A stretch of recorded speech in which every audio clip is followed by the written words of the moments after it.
नमस्कार, हमारे चैनल में आपका स्वागत है। मैं हूं रामचंद्र मौर्य।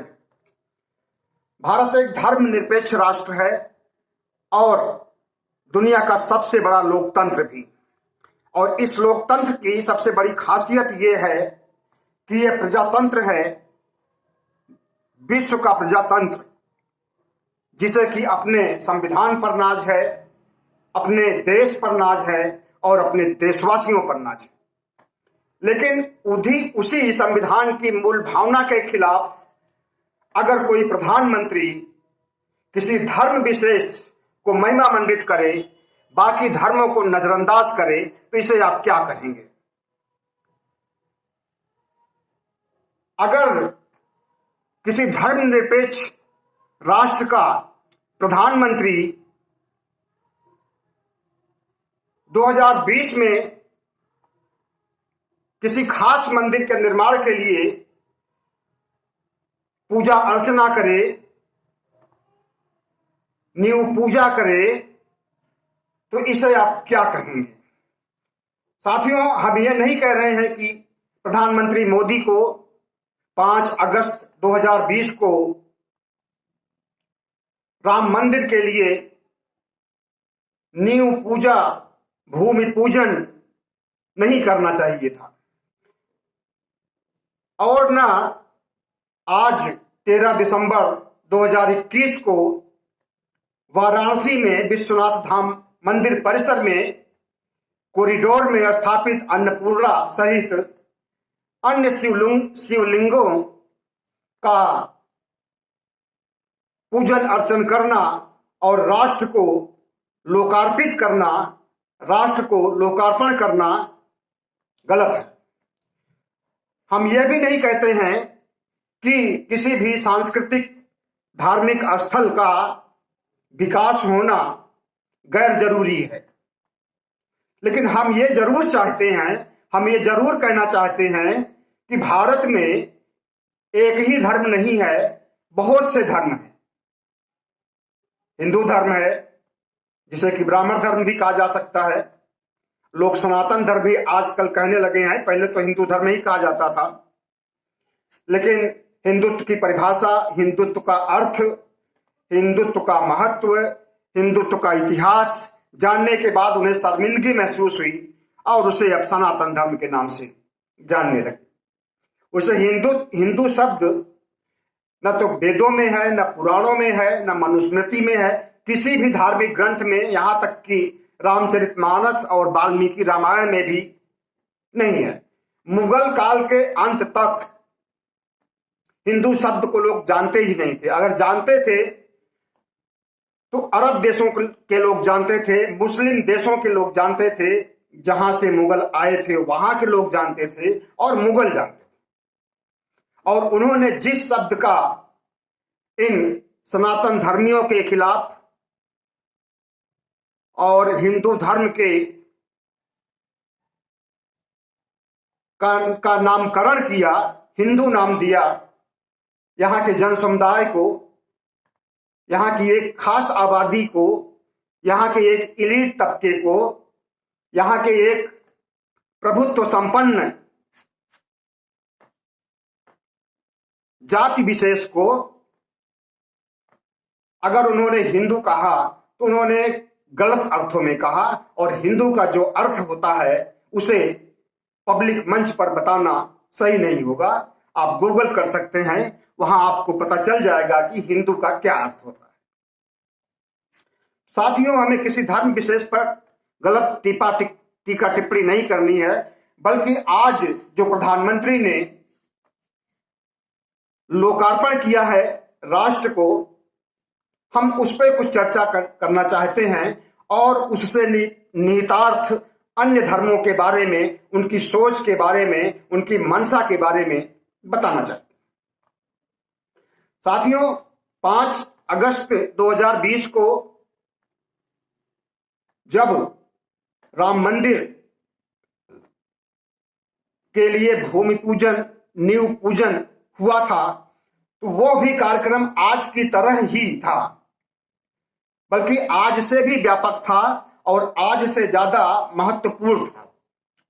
उस समय कोई चुनाव नहीं था, लेकिन आज जो कुछ हुआ, एक छोटी सी चीज को बहुत बड़ा करके मीडिया ने दिखाया और सरकार ने उसके आयोजन में जनता की गाढ़ी कमाई, जनता के टैक्स को किस ढंग से बर्बाद किया है उसे आपने देखा होगा। काशी को दुल्हन की तरह सजाया गया था, मंदिर परिसर को हाईटेक किया गया था, मंदिर में परिसर से लेकर के गंगा किनारे तक कालीन बिछाया गया था और बहुत से ऐसे गैर जरूरी खर्चे हुए जो नहीं होना चाहिए था। यही उत्तर प्रदेश है जहां गोरखपुर में अस्पताल में 3 साल पहले बच्चों की मौतें इसलिए हुई थी क्योंकि ऑक्सीजन नहीं था और ऑक्सीजन खरीदने के लिए सरकार के पास फंड नहीं था।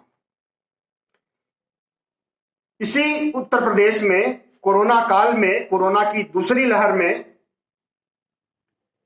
भी ऑक्सीजन नहीं था, अस्पताल और स्वास्थ्य का इंफ्रास्ट्रक्चर नहीं था, बेड नहीं था, अस्पताल नहीं था, आईसीयू नहीं था, वेंटिलेटर नहीं था, उसके लिए पैसे नहीं थे।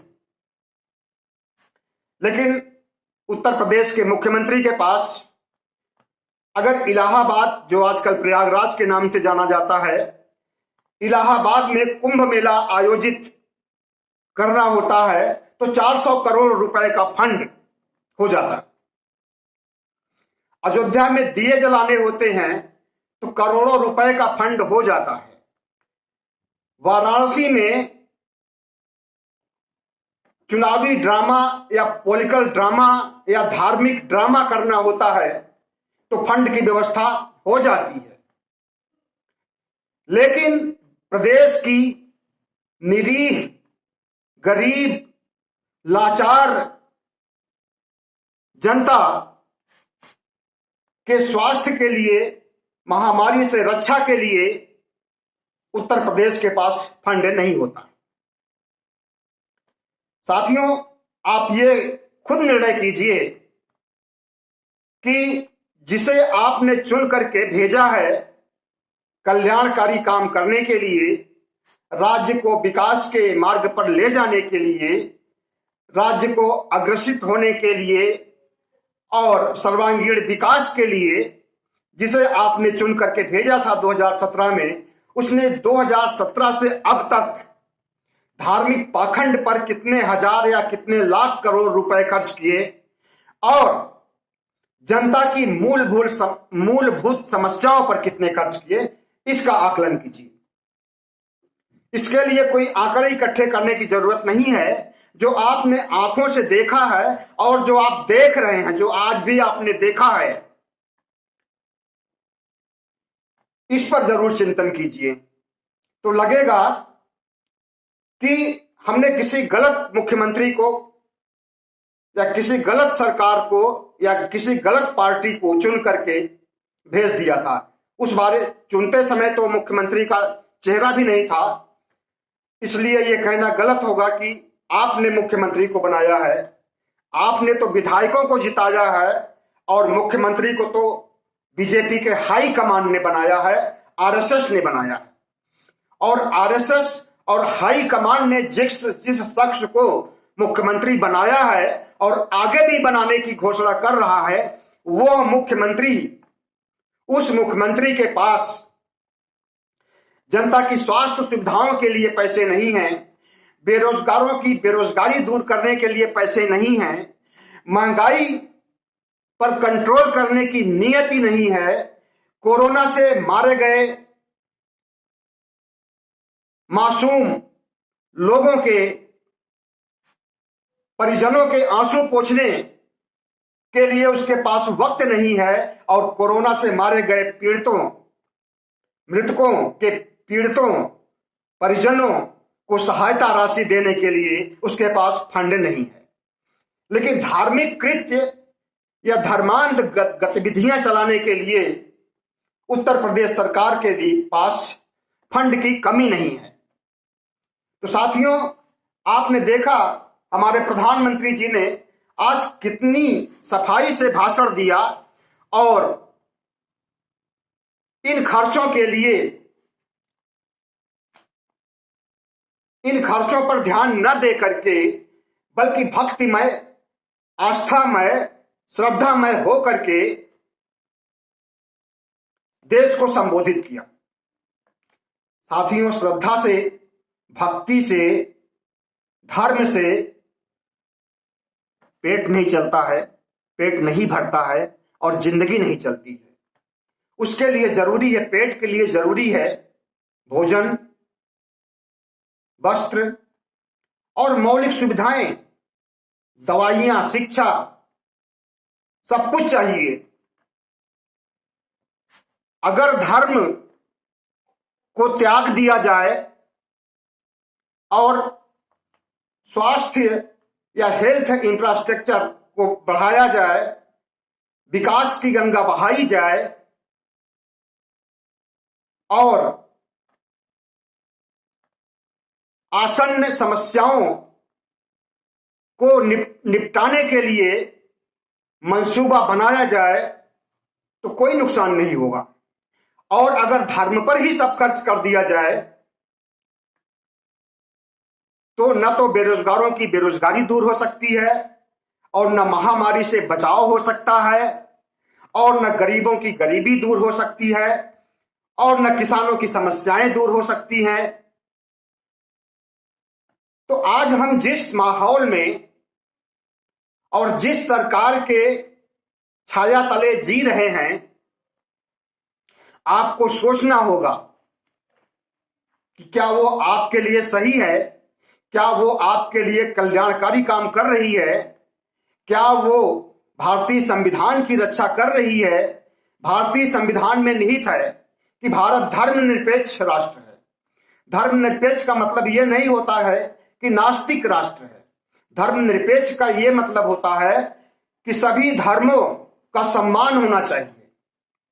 प्रधानमंत्री जी एक धर्म विशेष को, या यूं कहें कि हिंदू धर्म को, ब्राह्मण धर्म को, सनातन धर्म को प्रमोट करने के लिए, विकास करने के लिए, उसे हिंदू राष्ट्र बनाने के लिए जितनी कोशिशें कर रहे हैं, उसका 1/4 प्रयास भी इस्लाम के विकास के लिए, सिखिज्म के विकास के लिए, बुद्धिज्म के विकास के लिए और ईसाइयत के विकास के लिए नहीं किया जा रहा है।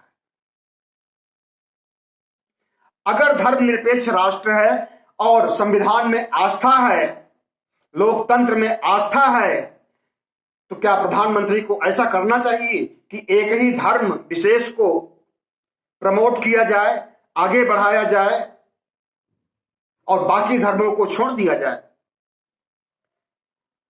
साथियों, धर्म से कुछ हासिल नहीं होता है। ये दुनिया के बहुत बड़े दार्शनिकों ने भी कहा है और हम भी कह रहे हैं। और पड़ोस के देश चीन से पूछ लीजिए, चीन में कौन सा धर्म है? कुछ लोग बुद्धिज्म को मानते हैं, कुछ लोग वहां के लोकल धर्म को मानते हैं, मतलब कि कई धर्मों के लोग वहां पर हैं। और वहां की सरकार किस धर्म को मानती है? सिर्फ विकास के धर्म को मानती है। कम्युनिस्ट सरकार है इसलिए। और विकास के धर्म की वजह से चीन जैसा देश दुनिया का सबसे शक्तिशाली राष्ट्र बनने जा रहा है। अमेरिका को भी, रूस को भी, जितने भी विकसित देश हैं, सबको पीछे छोड़ करके वो आगे जा रहा है। तो अगर धर्म से विकास होता तब तो भारत को बहुत आगे बढ़ जाना चाहिए था, अमेरिका के से भी आगे बढ़ जाना चाहिए था, रूस से भी आगे बढ़ जाना चाहिए था, चीन से भी आगे बढ़ जाना चाहिए था, लेकिन नहीं।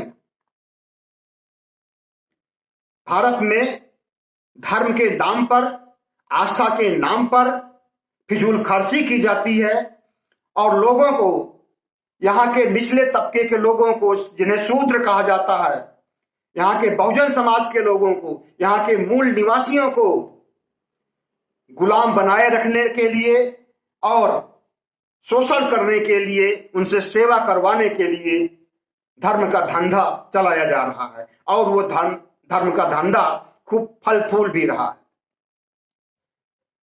चीन में धर्म पर कितना खर्च किया जाता है, इसका अगर आप लेखा जोखा चाहते हैं तो गूगल को सर्च कर लीजिए। जितना भारत में खर्च किया जाता है उसका 5% भी धर्म पर नहीं खर्च किया जाता है चीन में। अमेरिका पर भी सर्च कर लीजिए, इंग्लैंड पर, जितने भी बड़े राष्ट्र हैं, विकसित राष्ट्र हैं, वहां पर सबसे पहले वहां के विकास के लिए, वहां के कृषि व्यवस्था पर, वहां के गरीबी उन्मूलन के लिए, समृद्धि प्राप्त करने के लिए खर्च किया जाता है, धर्म पर नहीं खर्च किया जाता। जब हमारे प्रधानमंत्री विदेश जाते हैं तो वहां पर कहते हैं कि हम बुद्ध की धरती से आए हैं। वहां पर यह नहीं कहते कि हम राम और कृष्ण की धरती से और विश्वनाथ, बाबा विश्वनाथ, काशी, शिव की धरती से आए हैं, यह नहीं कहते। बाहर जाएंगे तो बुद्ध की धरती से आए हैं और भारत के अंदर रहेंगे तो राम, कृष्ण और शिव के अलावा बुद्ध नहीं दिखाई देंगे। बाहर से कोई देश का प्रतिनिधि आता है, कोई देश का राष्ट्राध्यक्ष आता है, कोई डेलीगेशन आता है, उसे बुद्ध की प्रतिमा भेंट की जाती है राष्ट्रपति भवन में। और अपने देश में बुद्ध की प्रतिमा की कोई कदर नहीं है, बौद्ध विहारों की कोई कदर नहीं है। जितने भी बौद्ध विहार थे अशोक काल से लेकर के हर्षवर्धन के काल तक, हर्षवर्धन भी बौद्ध सम्राट था, जितने भी बौद्ध विहार, बौद्ध स्तूप, चैत्य बने थे उनको नष्ट कर दिया आरएसएस की ब्राह्मण मंडली ने, और जो बचे हुए हैं उन पे कब्जा कर लिया है और उन्हें मंदिर बना दिया है। वहां पर स्थापित तथागत बुद्ध की मूर्तियों को बालाजी की मूर्ति बता दिया गया है। आप देखिए और मिलाइए, जो है हूबहू तथागत बुद्ध की प्रतिमा है जिसे बालाजी बताया जाता है। बालाजी मंदिर में बालाजी को विष्णु का रूप माना जाता है, विष्णु के रूप में, जो कि तथाकथित रूप से पुराणों में या इनके ग्रंथों में, धर्म ग्रंथों में पाया जाता है। रामायण में, वाल्मीकि रामायण में जिस तरह से विष्णु को महिमा मंडित किया गया है कि वो क्षीर सागर में अपनी पत्नी लक्ष्मी से पैर दबवा रहे हैं और उनका आकार, रूप, रंग जो बताया गया है उससे बिल्कुल नहीं मेल खाती है बालाजी की मूर्ति, बुद्ध की मूर्ति। इसी तरह से अधिकांश मंदिर जितने भी भारत में हैं, तिरुपति मंदिर हो, बालाजी का मंदिर हो, जितने भी मंदिर हैं ये पहले बौद्ध विहार थे और इनका अपहरण कर लिया ब्राह्मणवादियों ने। बौद्धों का वध करके, भिक्षुओं का वध करके, बौद्ध ग्रंथों को जला करके अपहरण कर लिया, छीन लिया। न सिर्फ महाविहारों को, स्तूपों को, चैत्यों को छीना, बल्कि धर्म ग्रंथों को जला दिया। नालंदा विश्वविद्यालय को तहस नहस कर दिया गया। बताया जाता है कि नालंदा विश्वविद्यालय को किसी मुस्लिम आताई ने जलाया था, लेकिन ऐसा नहीं है। आप इतिहास की गहराइयों में जाइए, पुरातात्विक साक्ष्य पर आइए तो उससे पता चलता है कि ब्राह्मणवादियों ने जलाया था, क्योंकि नालंदा विश्वविद्यालय बौद्ध विश्वविद्यालय था। वहां बौद्ध धर्म की पढ़ाई होती थी और दुनिया के देशों से बौद्ध धर्म की विद्या सीखने के लिए वहां लोग आते थे। इसलिए उसे नष्ट किया गया, तबाह किया गया, जलाया गया। अभी खंडहर मौजूद है। तो हमारा यह कहना है कि भारत के प्रधानमंत्री को अगर विकास पर ध्यान देना है, अगर भारत को आगे बढ़ाना है, 5 ट्रिलियन के लक्ष्य को प्राप्त करना है, अर्थव्यवस्था से, डूबती अर्थव्यवस्था से, माइनस में चल रही अर्थव्यवस्था से मुक्ति पानी है और अर्थव्यवस्था को ऊंचाइयों पर पहुंचाना है, देश के लोगों की आमदनी बढ़ानी है तो वो धर्म के धंधे से, धर्म के पाखंड से, धर्म के अंधविश्वास से नहीं बढ़ाया जा सकता। उसके लिए मूलभूत रूप से योजनाएं तैयार करनी पड़ेंगी, इंफ्रास्ट्रक्चर खड़ा करना पड़ेगा और रात दिन मेहनत करना पड़ेगा। और जब तक देश का विकास नहीं होगा और जब तक स्वास्थ्य, हेल्थ का इंफ्रास्ट्रक्चर सही नहीं होगा, तब तक ऐसे मौतें होती रहेंगी जैसे कि पिछले महीनों में कोरोना के दूसरे लहर में हुई थी। अब तीसरी लहर की आशंका है।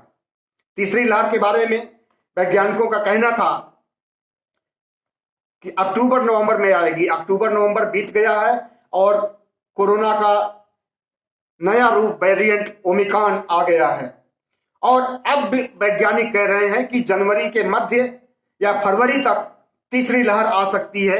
अब उस तीसरी लहर के लिए तैयारी नहीं हो रही है, उसके लिए इंफ्रास्ट्रक्चर नहीं खड़ा किया जा रहा है, उसके लिए वेंटिलेटर, आईसीयू और जरूरी उपकरणों की खरीद नहीं हो रही है, बल्कि धर्म के धंधे पर, मतलब एक बार उस दौर से गुजर चुके हैं जो विभत्स दौर जिसमें लाखों लोग मारे गए थे और अभी ज्यादा समय नहीं हुआ। उसके बावजूद अगर ये हवा में, फिजा में बातें गूंज रही है कि तीसरी लहर आने वाली है, ओमिक्रॉन भयानक रूप से भारत में सक्रिय होने वाला है, दुनिया के देशों में सक्रिय हो चुका है और हर देश अपने बचाव के लिए प्रयास कर रहे हैं और हमारे देश में धर्म का झंडा बुलंद किया जा रहा है। जो पैसा लोगों के गाढ़ी कमाई का, जो पैसा धर्म के धंधे पर खर्च किया जा रहा है, अगर वो पैसा कोरोना से उन्मूलन के लिए, नए ओमिक्रॉन से निपटने के लिए, लोगों के जान माल की रक्षा के लिए खर्चा किया जाए तो देश का विकास होगा, देश बचेगा। या बाबा विश्वनाथ धर्म के मंदिर में कॉरिडोर बनाने से, अन्नपूर्णा को स्थापित कर देने से, अगर अन्नपूर्णा को स्थापित कर देने से ही पूरे देश को अन्न मिल सकता है तो फिर किसानों को काम करना बंद कर देना चाहिए, मजदूरों को काम करना बंद कर देना चाहिए। अन्नपूर्णा तो बैठी है ना, अब तो प्राण प्रतिष्ठा भी उनका हो चुका है, खाना देंगी वही, अन्न को उपलब्ध कराएंगी। इतना पाखंडी है हमारी सरकार और हमारी सरकार की सोच, या हमारी सरकार को जहां से प्रेरणा मिलती है, जहां से सलाह मिलता है, बहुत ही दुर्भाग्यपूर्ण है